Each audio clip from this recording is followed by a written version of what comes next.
सास का अखाड़ा बहू ने पछाड़ा।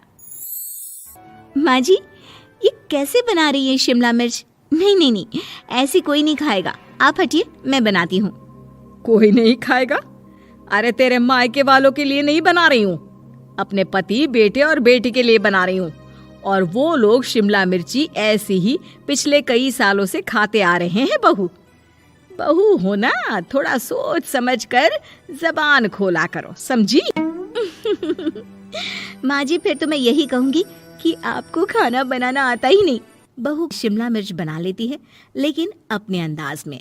फिर खाने के टेबल पर, ये सब्जी क्या बहू ने बनाई है? आज बहुत अलग लग रही है। भाभी, रंग तो बड़ा अच्छा दिख रहा है सब्जी का। अरे नहीं नहीं, मुझे तो माँ के हाथ वाली खानी थी। क्या है रीना, सब्जी माँ को ही बनाने दिया करो ना। सास, जिसे अब थोड़ा सा अपना पल्ला भारी दिख रहा होता है। अरे अब बेटा मेरा जमाना आ गया। ये घर कभी मेरे नाम से चलता था, लेकिन अब लग रहा है कि मेरा होना ना होना एक ही बराबर है। बहू तो पूरे घर के साथ रसोई में भी राज करना चाहती है। माँ जी, आप ही ने तो कहा था शादी के वक्त कि रानी बनाकर रखेंगी मुझे। तो देखिए, रानी का काम यही होता है ना, राज करना। अरे देख बहू, माना तू राज करना चाहती है, लेकिन भूल मत, पूरी रियासत अभी मेरी है। अरे कैसी बात कर रही हो तुम दोनों? और ये क्या तरीका होता है बहू से बात करने का? बेचारी अभी तो आई है, उसको आजादी भी नहीं दोगी क्या? तो वो इस घर को अपना घर कैसे समझेगी? देखिए पापा, माँ सही कह रही है। घर को अपना घर समझी, इसमें कोई बुरी बात नहीं है। लेकिन सिर्फ अपना और हमें पराया करने की कोशिश करे ना जी ना, ये सोच तो बिल्कुल अच्छी नहीं है। देख, तू छोटी है ना, छोटी की तरह रहा कर। हर बात पर बीच में ना बोला कर। क्यों? वो मेरी बेटी है तो मेरे तरफ से ही बोलेगी ना। माँ जी, ये तरफ तरफ क्या होता है? हाँ, वो मेरी बहन नहीं है क्या? मैं मानती हूँ कि आज मैंने सब्जी बना दी, लेकिन थोड़ा खाने में बदलाव करना हम स्त्रियां भी तो जानती हैं और चाहती भी हैं। तो इसका मतलब ये तो नहीं कि घर के खाने की कोई वैल्यू ही नहीं है। देख, मैं कोई बहस नहीं करना चाहती, जाओ खाना खा लो। सभी खाना खाने बैठ जाते हैं। अगले रोज, माँ जी प्लीज, ये आस पड़ोस वालों को बोलिए ना, मुंह उठाकर घर में मत आ जाया करे। अरे किसी के घर आने जाने का कुछ वक्त तो होना चाहिए। यहाँ तो सारा दिन मानो लोगों ने धर्मशाला बनाकर रखी है। बहू, वो हम लोगों के परिवार जैसे हैं, पिछले 25 साल से हमारे साथ है। और ये मेरा घर है, यहाँ कौन आएगा कौन नहीं, ये तू कैसे डिसाइड करेगी? और हाँ, तुझे अगर पसंद नहीं ना, तो अपने कमरे में चली जाया कर। वो लोग बात ही कर रहे होते हैं कि पड़ोसन आ जाती है। अरे बहन, हम लोगों ने जागरण रखा है माता का आज रात, सुबह का भंडारा भी, तो बहू रानी को लेकर आना। आना हाँ बिटिया? अच्छा चलती हूँ, और घरों में भी निमंत्रण देना है। अरे हाँ हाँ, हम जरूर आ जाएंगे। वैसे किस किस को बुला रही हूँ? वो तुम्हारी ननद और भाभी भी आ रहे हैं क्या? माँ, क्या आप इनके पूरे खानदान को जानती हैं? अरे भाभी ने ही तो मेरी ननद की शादी की पूरी तैयारियां कराई थी, और मेरे मायके में भी पापा की मौत के बाद वहाँ रहकर इन्होंने ही मुझे संभाला था। इतना तो कोई किसी के लिए नहीं करता। अच्छा, मैं ना फल दे जाऊंगी, काट देना भाभी, मैं दूसरे काम पूरे कर लूंगी। मेरी तो तबीयत खराब है माँ जी, आप ही काट देना सारे फल। मैं रात का खाना भिजवा दूंगी, परेशान ना होना। हाँ? अरे नहीं नहीं, हम लोग बना लेंगे, 4 लोगों का खाना तो बनाना है। अरे नहीं नहीं, आप फल पर लग जाओगी, और बहू की तबीयत भी ठीक नहीं, खाना मैं ही भिजवा दूंगी। पड़ोसन चली जाती है और सास बहू की तरफ देखती है।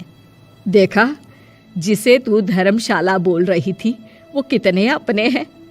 हाँ माँ जी, आप उनका काम कर रही हैं, उनके जागरण का प्रसाद तैयार कर रही हैं, तो वो क्या इतना भी नहीं करेंगे आपके लिए? ओहो, तुझसे बहस क्या करना बहू। तभी बहू की माँ आ जाती है। अरे बहन जी, बेटी से मिलने का मन किया तो बिना बताए ही आ गई, बुरा न मानना। ये मत समझना कि ये मेरा घर नहीं, कोई धर्मशाला है। अच्छा अच्छा, तो ये घर पर आए मेहमानों को घर नहीं धर्मशाला वाला समझाने वाली आप ही हैं। वैसे आपको खुशी होगी कि आपकी बेटी के संस्कार भी ऐसे ही हैं। अरे माँ, किन बातों को सुन रही हो? आओ अंदर आ जाओ माँ। माँ बेटी के साथ अंदर आती है तो उसे अचार की महक आती है। हाय रे, कितनी अच्छी महक है। क्या बनाया है बहन जी? अचार बनाया है। आपकी बेटी बोल रही थी कि आप लोग कुछ अलग तरीके से बनाते हैं। मैं तो बस ऐसे ही। हम लोगों के घर पर तो अचार टिकता ही नहीं है। अरे आता ही किसे है अचार बनाना। लेकिन जैसे ही बेटी माँ को कमरे में ले जाती है, क्या है माँ, क्यों आ गई यहाँ पर? बताकर तो आना चाहिए। अरे कैसी बात कर रही है बेटी? माँ को बेटी से मिलने का मन किया तो क्या माँ नहीं आ सकती? आ सकती है माँ, क्यों नहीं, लेकिन तू ना पूरा खेल बिगाड़ रही है। खेल? कैसा खेल बेटी? मुझे भी तो बता देती तो मैं भी खेल लेती। माँ, जब से शादी करके इस घर में आई हूँ ना, सासू माँ ने मेरा घर का रट लगा कर रखा है। अब मैं ये बताना चाहती हूँ कि यहाँ मैं आ गई हूँ। कोई भी चीज़ जो पहले होती थी वो ठीक नहीं थी, तो मैं उसे परफेक्ट करूँगी। अच्छा, यानी बात सिंहासन की है कि पहली रानी को उतारना है। हाँ माँ, तुम्हें जो समझना है समझो, लेकिन बात तो यही है। पर बेटा वो बेटी कुछ नहीं समझती और दरवाज़ा खोलकर बाहर चली जाती है। माँ, जो कि एक अच्छी औरत होती है, बेटी को समझाने की कोशिश तो करती है। बाहर सास के सामने माँ कहती है, अरे बहन जी, आप चलिए ना मेरे साथ मेरे घर, बहू का मायका भी देख लीजिए। अरे नहीं नहीं बहन जी, आप ही रुकिए हम लोगों के पास। शाम को जागरण है, वहाँ ले चलेंगे। उसी का प्रसाद तैयार कर रही हूँ। अच्छा, हमें भी तो सिखा दीजिए कैसे तैयार करते हैं। अरे कैसी बात कर रही हो माँ, कितने जागरण करवा चुकी हो तुम? देख बेटी, एक बात गांठ बांध ले। हर बेटी माँ के घर जो होता है वो देखती है, लेकिन सीखती वो सास के पास ही है। सास का संस्कार वो अपनी सास से सीखती है, जो वो अपनी बहू को देती है।